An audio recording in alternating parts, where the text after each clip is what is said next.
Hi, this is Ogres, and this video review is on the WWF Raw from October 8th, 2001. Today's recording date again is October 11th, 2021. It is now 11 p.m. So I'm recording this about, let's see, just over 45 minutes after I recorded the NXT 2.0 review, which was October 5th, 2021. I meant to record this video that I'm doing now 2 days ago, but I'm just doing it now. I will do the I'll do the WWF SmackDown review from October 11th, 2001. Once I write down all the results first. I haven't done that yet. But yeah, most likely I'll record that most likely tomorrow morning. But let's get into this review. The 20th anniversary of this show just passed a couple of days ago. The WWF Raw, October 8th, 2001, and it was live from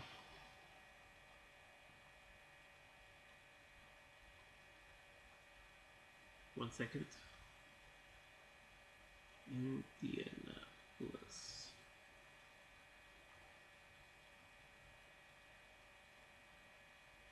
That's what I've got here. Yeah, Indianapolis, Indiana. And this featured Stone Cold Steve Austin's return to Raw after being away for a couple of weeks after Unforgiven 2001. The main event was Stone Cold Steve Austin challenging Kurt Angle for the WWF Championship, but I'll get to that later. The opening match on the show was the Dudley Boys and Taz versus Tajiri, Big Show, and Spike Dudley. But Tajiri, Big Show, Spike won by pinfall. Tajiri, I believe, got a pinfall on Taz, I think it was. But, yeah, Torrie Wilson would end up getting put through, powerbomb through the table by Bubba Ray Dudley. And then she'd be taken to the local medical facility, hospital, whatever. And that's what happened after the match. There was a promo backstage. Torrie is looked at by the EMTs. Then there was a segment in the ring. Stephanie is confronted by Chris Jericho. I don't know if you can see me. Yeah. Then there's a promo backstage. Booker T and Tess confront RVD. Oh yeah, the segment before that. That turned into a tag team match. It was a very funny segment. Excuse me, funny, entertaining segment. Instead of Stephanie and Shane McMahon against Jericho in a handicap match, it turned into a tag team match, I guess, which was RVD and Shane McMahon challenging versus Chris Jericho and The Rock. Okay, the second match on the show was Booker T and Tess defending their WCW Tag Team titles against the Hardy Boys. Hardy Boys would end up winning by pinfall when The Undertaker powerbombed Booker T when the referee was dealing with interference, I think it was, or something from no, not interference, distraction. I forget what happened, but yeah, he powerbombed Booker T, and then the Hardy Boys won the match by pinfall and became the new WCW Tag Team Champions. Then there was a promo backstage. Booker T and Test are angry at Undertaker. Booker T would end up challenging The Undertaker to a match at No Mercy on this show, and it was made official on this show, on Raw, which was 13 days before WWF No Mercy 2001. Then there was a promo backstage. Mighty Molly calls Lita a cheater. Then there was a promo, Superstars and a baseball-themed No Mercy ad. I'll try to find this on YouTube. It's a very funny ad. Then the third match on the show was Rhino defending his WCW US title against Edge, but Edge won by DQ. The fourth match on the show, which I'm getting to, which I alluded to before, which was before the second match. Yeah, the fourth match is RVD and Shane McMahon versus Jericho and the Rock. RVD and Shane McMahon ended up winning by pinfall. I believe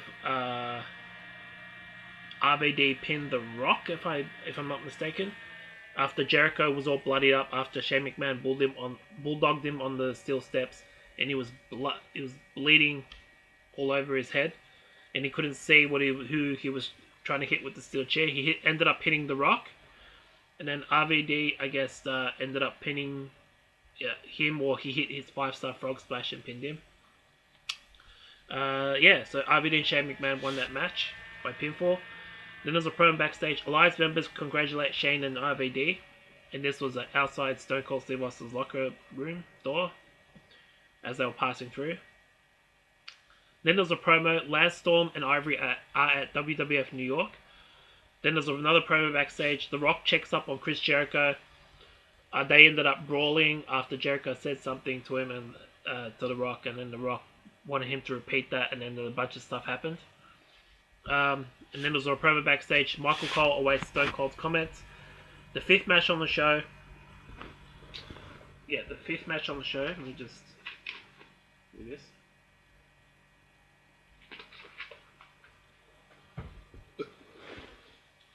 The fifth match on the show was Scotty 2 Hotty versus X-Pac for the WWF Light Heavyweight title. So this was a WWF versus WWF match. There was no alliance. No one from the alliance was in this match, but X-Pac ended up winning by pinfall and retained his WWF Light Heavyweight title. Then there was an interview backstage. Deborah says Stone Cold has changed his mind, and Deborah wanted to ask where William Regal's office was, and Michael Cole told her. For what reason? Well, we will find out. We would find out at the end of the night. The sixth match on the show was Lita versus Mighty Molly. Mighty Molly ended up winning by pinfall. And then after the match, there was a promo backstage. Deborah has a request for William Regal in regards to her being allowed at ringside, and William Regal said no to that. And she would say, we'll see about that before she left. Then there was an interview backstage, Kurt Angle on his match with Stone Cold. And then the seventh match on the show, which was the main event, was Stone Cold Steve Austin challenging Kurt Angle for the WWF Championship. Deborah tried to come out when Stone Cold came out for his entrance, but William Regal would eventually come out once Deborah was at ringside, sitting down near the announcers' tables, I believe. And then William Regal would end up taking her by the ear and removing her from her seat, and then making sure she goes backstage. Then he would sit down to see what would happen in this match. Excuse me. He would sit down to watch this match. Stone Cold would get up in his face, but William Regal didn't back down from him. And then Kurt Angle came out, and then immediately they got into the match. But towards the end of this match, there was a referee bump. Stone Cold would try to hit, I think, Kurt Angle with the WWF title. William Regal would take it from his hands and then hit Kurt Angle with the WWF Championship. So he turned his back on the WWF, even though he was a commissioner for them. Stone Cold tried to win the match. 1, 2, but Kurt Angle would kick out. Stone Cold would eventually hit the stunner. Bam. And then 1, 2, 3. He would win back his WWF Championship that he lost against Kurt Angle in his own hometown of Pittsburgh, Pennsylvania. William Regal was happy about that as he walked away. So that's that episode of WWF Raw. 1 second.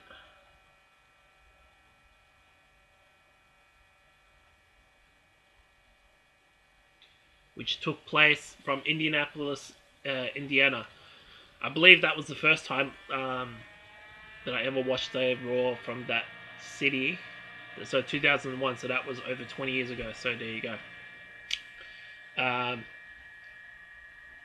Overall, I thought this was a very good Raw show.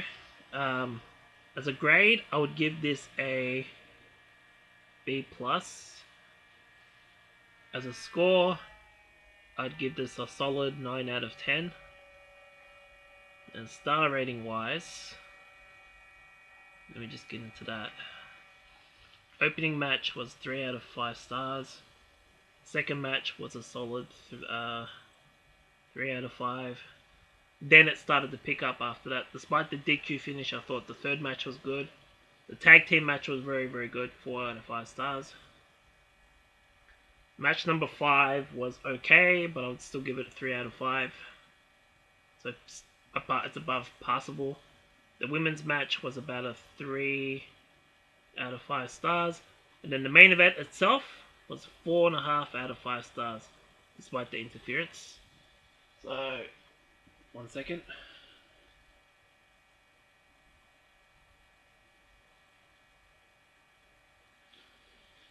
So 7 matches on the show.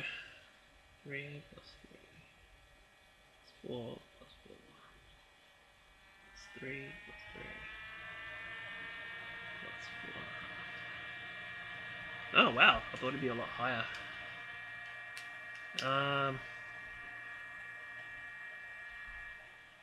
Actually, I thought the women's match was 4 out of 5.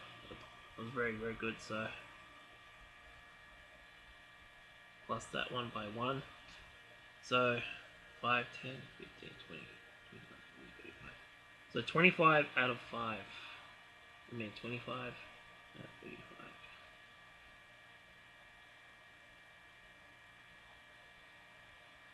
Overall, that's about right.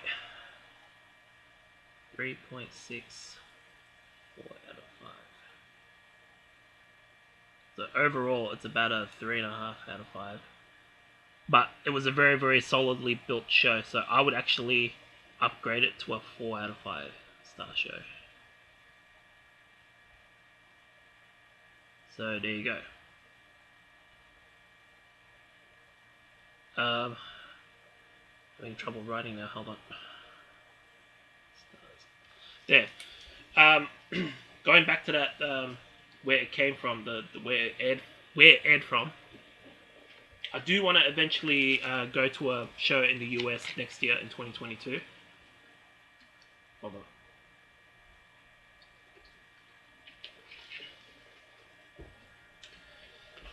I either want to go to the WrestleMania in Texas for WrestleMania 38 in April next year, which is not too far from now. It's just under 6 months away. If I can't do that one, I definitely want to go to SummerSlam in the UK August next year. And I want to go to a Chicago show as well next year. So those 2 places, so England and then Chicago in the US. That's 2. And then I want to go to a bunch of Sydney shows next year as well. So yeah, that's it for this video review. Let me know what you thought about the video review in the comment section below. Like my video and subscribe to my channel. The next video review, I believe, will be on the October 11th, 2001 edition of WWF SmackDown. I need to write the results for that one, so most likely that'll be recorded after midnight or tomorrow morning. The 20th anniversary of that show is actually tomorrow. Here, it'll be October 12th. Excuse me. It'll be October 12th, 2021. I've been recording for over 10 minutes now. Alright, so yeah, that's it for this video review. It's been Ogres. Peace out.